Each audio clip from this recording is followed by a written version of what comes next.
Todo lo que necesitas saber sobre el desorden mundial, de Mariano Tursi.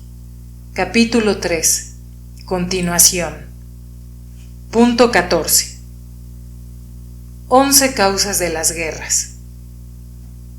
¿Por qué existen las guerras? ¿Por qué se mata la gente?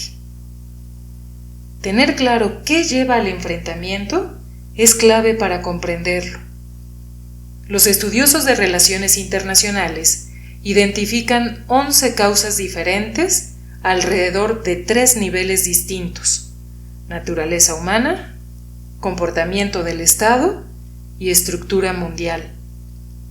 Más que causas de la guerra, en singular y mayúscula, son en realidad 11 causas de las guerras, aplicables según cada caso específico. No siempre serán mutuamente excluyentes. Es más, muchas veces son complementarias, dependiendo de qué guerra específica estemos analizando. Las 4 primeras causas que encontramos para explicar las guerras se centran en los seres humanos. 1. La naturaleza humana es expansiva, ambiciosa, egoísta, autointeresada y busca constantemente el poder. Seres de este tipo inevitablemente chocarán. La guerra es el resultado de la naturaleza del ser humano, lobo del hombre, como recuerda Thomas Hobbes. Por más que a primera vista pudiera parecer cierto, el ser humano es un ser contradictorio. El odio y la compasión conviven. Su capacidad de destrucción es infinita, pero su capacidad de reconstrucción ilimitada. 2. La segunda causa apunta no a la naturaleza del hombre, sino a la naturaleza de ciertos hombres. Hay líderes que son intrínsecamente más proclives a resolver disputas a través de la violencia que por medio del diálogo y la negociación. Los casos que vienen a la mente son los de los gobernantes más salvajes de la historia: Mobutu Sese Seko, Adolf Hitler, Iván el Terrible, Pol Pot, Francisco Pizarro y Joseph Stalin, entre otros. 3. Problemas de información o de percepción. Muchas veces no se comprenden las señales y se desconfía de las intenciones del otro sin un canal para aclararlas. Esto es lo que se conoce como dilema de seguridad. Cuando un Estado busca mejorar su seguridad, las medidas que adopta son interpretadas automáticamente por vecinos o competidores como una mayor inseguridad. Eso dispara la necesidad de contar no solo con armamento equivalente, sino con un poco más para estar seguro. Uno compra aviones de combate, el otro aviones y portaaviones. Se genera así la espiral. El primero adquiere misiles antiaéreos para defenderse de los aviones que salen de los portaaviones. El otro desarrolla operaciones de supresión de defensas aéreas enemigas para vulnerar las baterías antiaéreas que ponen en riesgo a los aviones que salen de sus portaaviones, y así hasta el infinito. Un ejemplo fue la carrera armamentista entre soviéticos y estadounidenses durante la Guerra Fría. Al principio compitieron por ver quién sería el primero en contar con la capacidad nuclear para destruir totalmente el planeta. Irónicamente, cuando se alcanzó esa marca, la competencia no terminó, aunque el mundo solo pueda ser destruido una única vez. El supremo arte de la guerra es someter al enemigo sin luchar. Sun Tzu. 4. Error de cálculo. Muchas guerras no son el resultado de una decisión racional premeditada. A veces un hecho o una acción se desliza por una pendiente resbaladiza que inadvertidamente desata la guerra. De algún modo, siempre la guerra es un error de cálculo. Todos piensan que será fácil, corta y favorable. Un ejemplo es la Guerra de los 6 días de 1967, que enfrentó a Israel con una coalición árabe formada por Egipto, entonces República Árabe Unida, Jordania, Irak y Siria. Y la Guerra de Yom Kippur de 1973 entre Israel y una coalición liderada por Egipto y Siria, que incluía a Arabia Saudita, Kuwait, Marruecos, Túnez, Cuba y Corea del Norte. En ambos casos, el bando árabe subestimó la resolución y el poderío israelí. Las 5 causas siguientes buscan la explicación de las guerras no en los individuos, sino en los estados. 5. La quinta causa es de orden político. Guerra por el control del Estado. Es el resultado de facciones internas que se disputan el comando de la estructura de gobierno, el control del aparato administrativo que organiza la sociedad. Ejemplos son la guerra entre las fuerzas nacionalistas de Chiang Kai-shek y las comunistas de Mao Zedong por el control de China, de 1927 a 1949, o la Guerra de Secesión estadounidense, de 1861 a 1865, entre los unionistas del norte y los confederados del sur. ¿Sabías que Stalin le rompió el cráneo con su pipa a un loro del Kremlin que mientras él se paseaba fumando lo imitó? 6. La sexta explicación posible es la denominada paz interdemocrática, que hace foco en las características del régimen. Explica la guerra por la ausencia de repúblicas democracias. Las repúblicas son gobiernos con frenos y contrapesos, división de poderes, basados en leyes, constituciones, lo que hace que la decisión de entrar a la guerra tenga que pasar por varias instancias.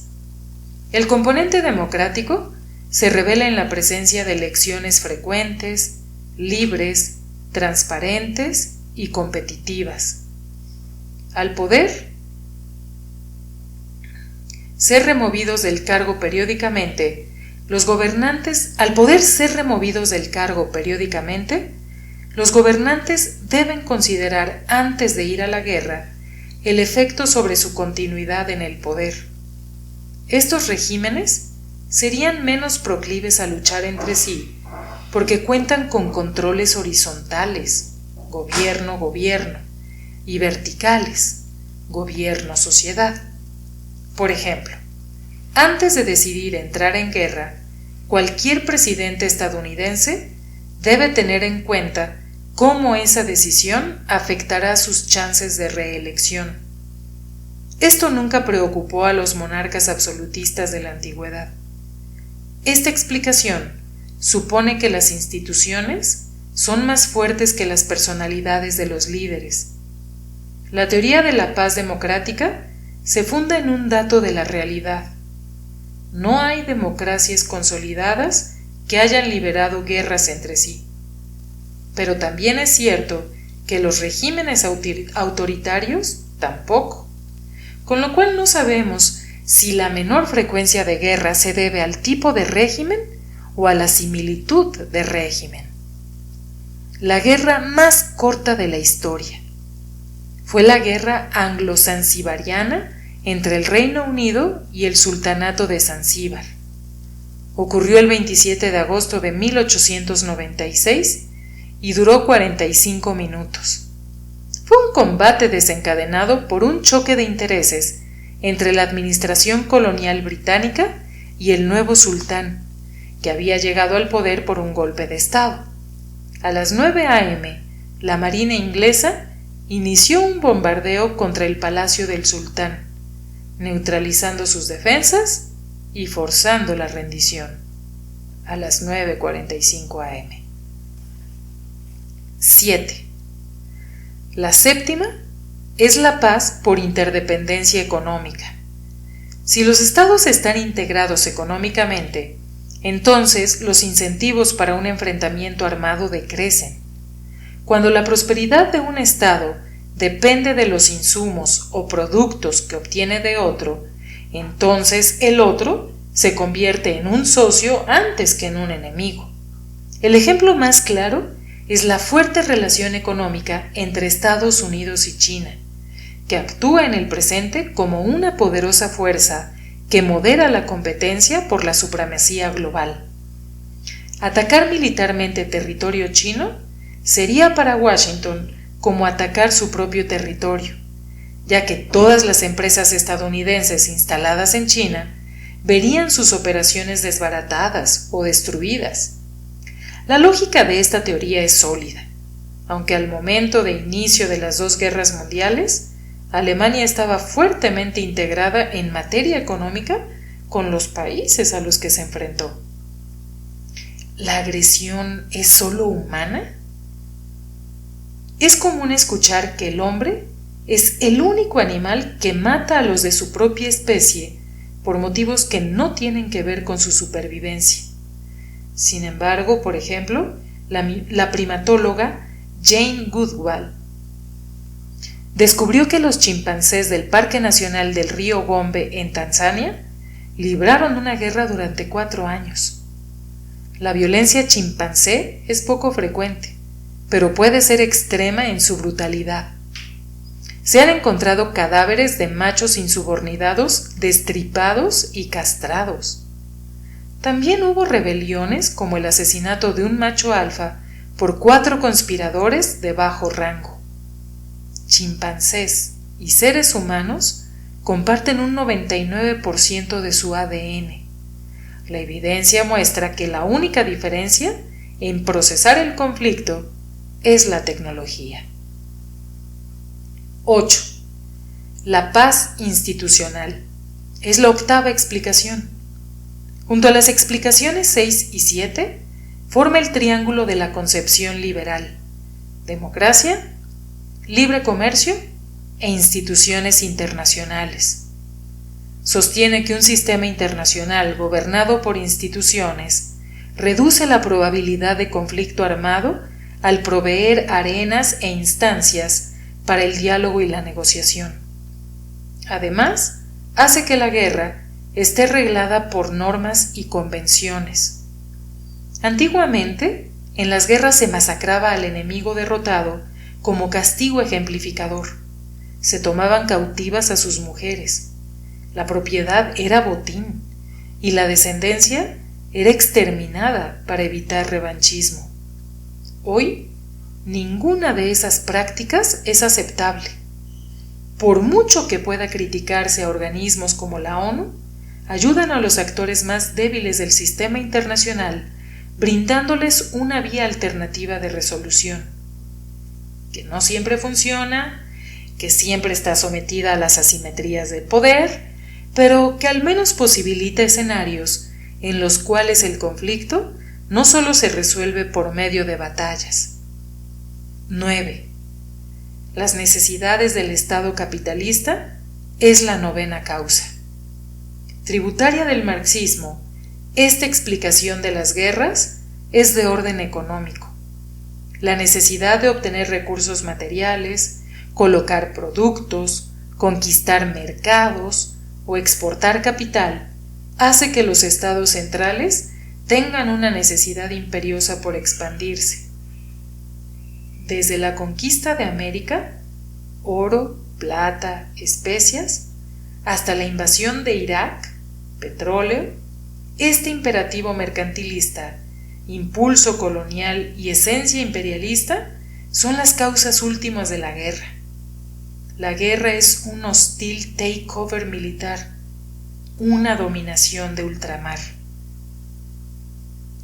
Las últimas dos causas hacen foco en la estructura del orden mundial, ya sea por la propia forma del sistema o como resultado de los momentos de cambio del sistema. 10. Forma del sistema. Al no existir en el mundo una autoridad superior, el sistema entre los estados es siempre anárquico. Esto no significa caos, sino ausencia de una jerarquía de autoridad como la que hay dentro de los estados. Si un ciudadano sufre violencia en Londres, Lima o Lusaka, interviene la policía británica, peruana o zambiana. Pero en el mundo no existe ese orden. Como cada uno debe sobrevivir por sí mismo, nada previene la guerra. Puede manifestarse o no, pero la probabilidad está siempre latente y eventualmente emergerá por la propia disposición del orden mundial. 11.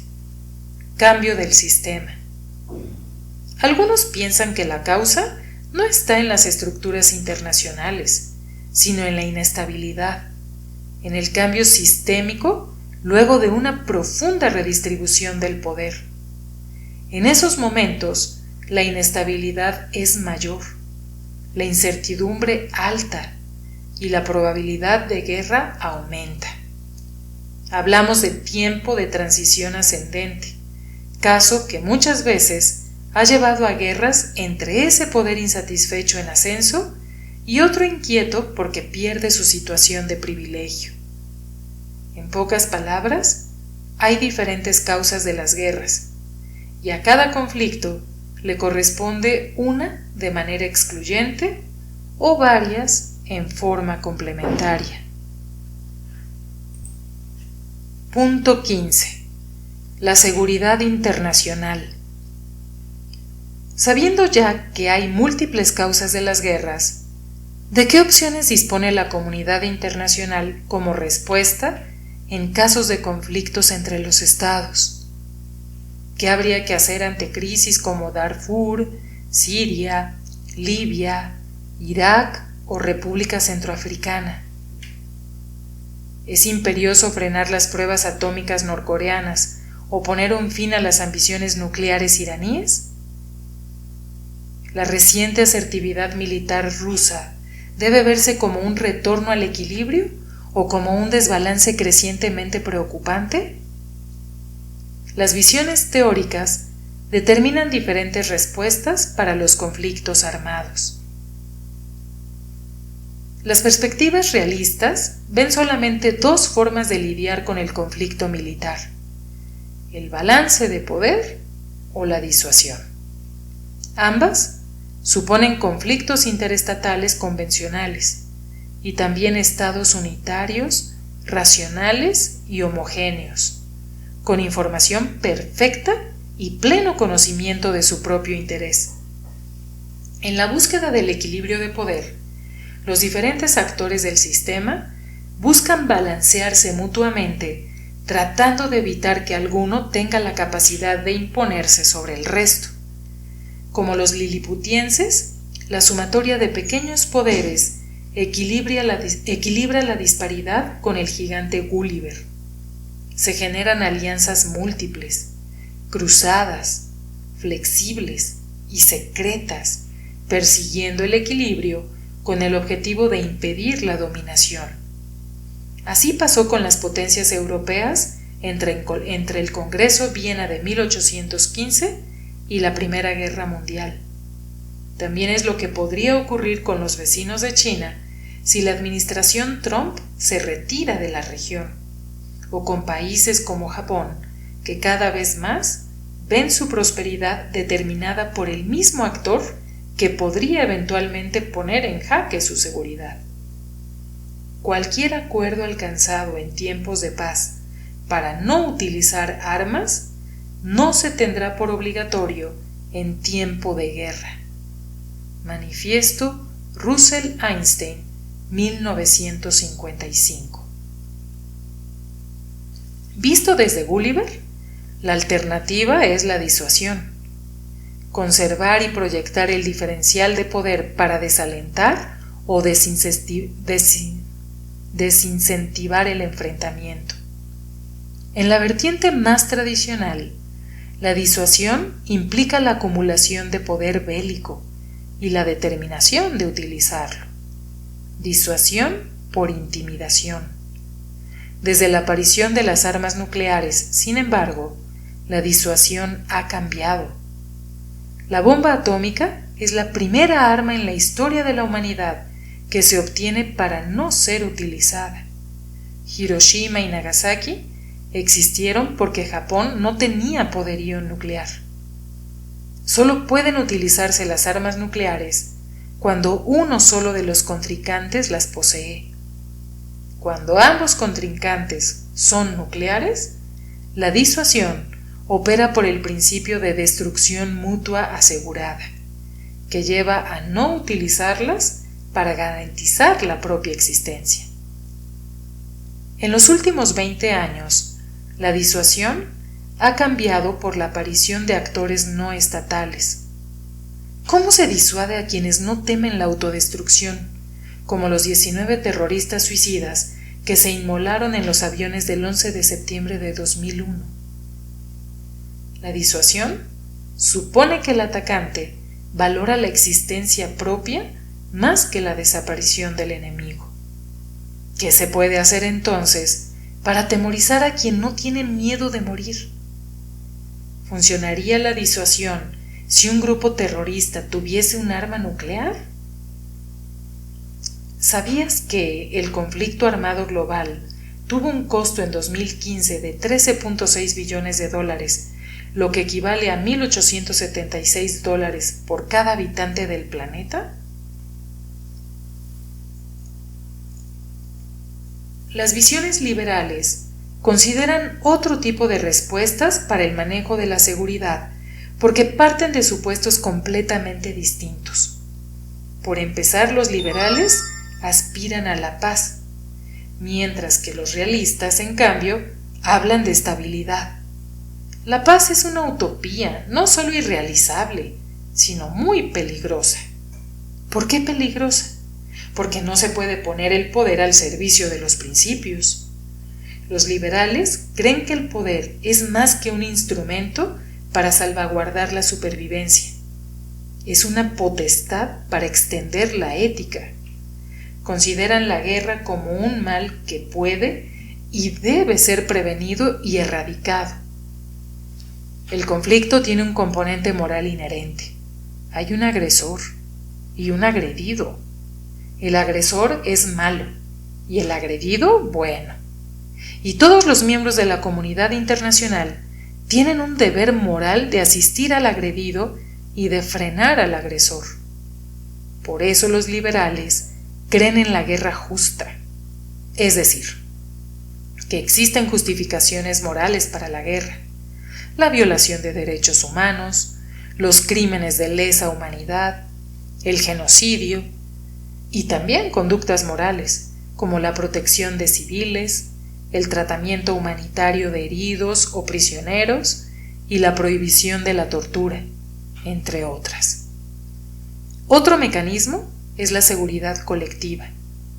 Aquí, más que la imagen del Gulliver de Swift, se aplica la de D'Artagnan de Dumas: todos para uno y uno para todos. La seguridad colectiva es más que la simple agregación de poder como en el balance. Es la participación conjunta, la cohesión moral, y la coordinación operativa para conformar fuerzas al servicio de principios colectivos.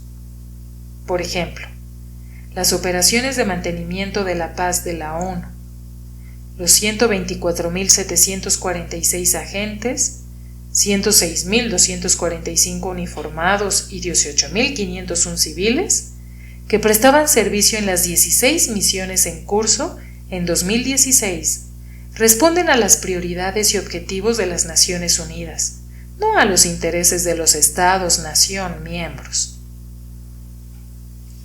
La trampa de Tucídides.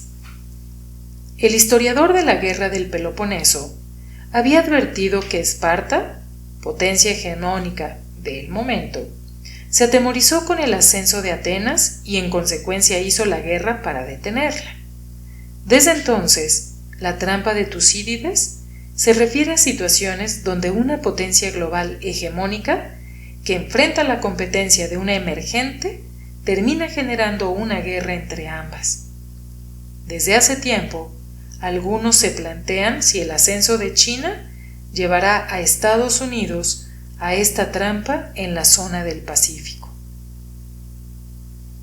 Un tercer mecanismo es el desarme y el control de armas. Ambos forman parte del mismo concepto, acuerdos multilaterales en los que los estados se comprometen a la reducción cuantitativa de su arsenal, menos armas, y también cualitativa, renuncia a utilizar ciertas armas. Un ejemplo de primer tipo lo constituye el Tratado de No Proliferación Nuclear, NPT, de 1967, que restringe la posesión de armas nucleares a Estados Unidos, la Unión Soviética, más tarde Rusia, el Reino Unido, Francia y China, los 5 miembros permanentes del Consejo de Seguridad de la ONU. Un ejemplo de reducción cualitativa es el Convenio sobre prohibiciones o restricciones en el empleo de ciertas armas convencionales que pueden considerarse excesivamente nocivas o de efectos indiscriminados, CCA, de 1980. Este convenio busca prohibir o restringir el uso de armas cuyo daño no se puede restringir ni su efecto controlar, como las armas incendiarias, las minas, las armas trampa, las armas láser cegadoras y las bombas racimo. El hecho de que estados como India, Pakistán, Corea del Norte e Israel hayan contravenido el NPT o que el Irak de Hussein y la Siria de Assad hayan infringido el CCA pone en duda la efectividad de estos mecanismos. También es cierto que la alternativa al cumplimiento hipócrita es la ausencia cínica. El estatus nuclear israelí. Aunque oficialmente Israel no es un estado nuclear, obtuvo las 80 bombas atómicas que se estima que tiene en secreto. En 1986, el ex técnico del Centro de Investigación Nuclear de Negev, Mordejai Vanunu, reveló el secreto. Una agente del Mossad lo sedujo y luego lo secuestró en Roma. Ya en Israel, fue puesto en confinamiento solitario por casi 2 décadas. En 2004 fue liberado, aunque no puede salir del país, sentencia confirmada por la Corte Suprema en 2011. Ni hablar con periodistas extranjeros. En mayo de 2010, eso lo llevó a 11 nuevas semanas de cárcel, o ingresar a salas de chat en Internet. Vanunu fue arrestado nuevamente en septiembre de 2015, luego de una entrevista al Canal 2 de Israel. Pero el punto más polémico es la noción de intervención humanitaria, la responsabilidad de proteger. R2P sostiene que la comunidad internacional toda, no estados particulares, por medio de las Naciones Unidas, debe utilizar todos los recursos diplomáticos y humanitarios entre otros, para ayudar a proteger a poblaciones del genocidio, los crímenes de guerra, la depuración étnica y los crímenes de lesa humanidad. La R2P puede ser un instrumento en casos de abuso de poder por parte de tiranos, pero debilita el principio de soberanía territorial. A la vez, abre la puerta a la discrecionalidad para intervenir. ¿Por qué los abusos de derechos humanos de la Libia de Gaddafi demandan una intervención del Consejo de Seguridad de la ONU y no los de la Bielorrusia de Lukashenko o el Zimbabue de Mugabe?